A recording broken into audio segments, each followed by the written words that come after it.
We're gonna need a little backup. Because everything's just blowing up, dying on fire. You know, reverberating out from the center and stuff's exploding. They're strafing all my guys, and my grunts are running for cover the way grunts do. And elites and brutes and all these things together. The second you pick it up, you'll be drawn into it. It's just phenomenal. That was cool.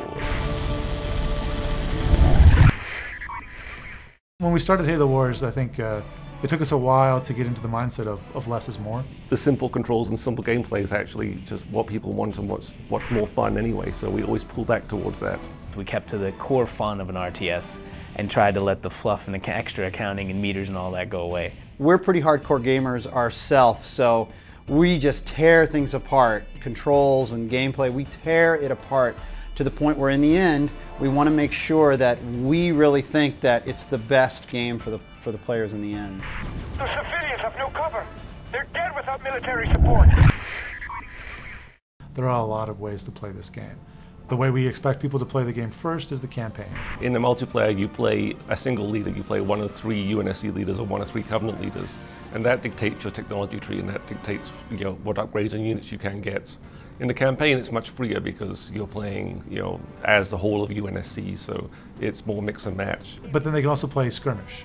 So this is kind of our repeatable game. You can have Covenant and Human on the same team, playing against 2 Covenant. You can have Human versus Human. You can have Covenant versus Covenant. You and I can go online, we can grab a buddy, we can play 3-on-3 against AIs. One guy can go econ and he can actually give money to the other people and they can build the military units, and he can kind of sit back and just manage the economy and defend the bases. It's cool to have that option. They want that interaction of building up their armies with my friend is sort of my ally, and he's doing as well, and I protect him, he protects me, and then we go out and destroy fight the world, take on the world together. I think Halo Wars, if I was to sum it up into 2 words, would be epic experience. I mean, you get that when you play in the campaign mode, and you get that when you play online.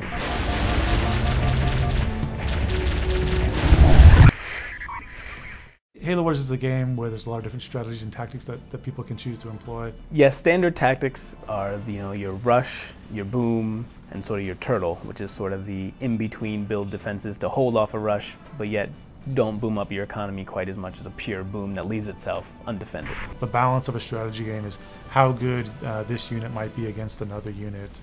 And usually people talk about the rock, paper, scissors balance relationship. You don't want one strategy that will always beat everything, because then there's not much strategy to the game. I like to rush other people. I'll tend to play Captain Cutter, and I'll build an elephant. I'll just start churning out infantry, and I'll be in your base attacking you within like 30-40 seconds. I'll absolutely crush you and wipe you from the map. The one I like is the dual scarab strategy for the Covenant. You can only have one of them with your default population limit. You have to actually go get a technology to increase your army size to actually get 2. But you take 2 Covenant scarabs, you can train some engineers, which are the Covenant units that heal other units.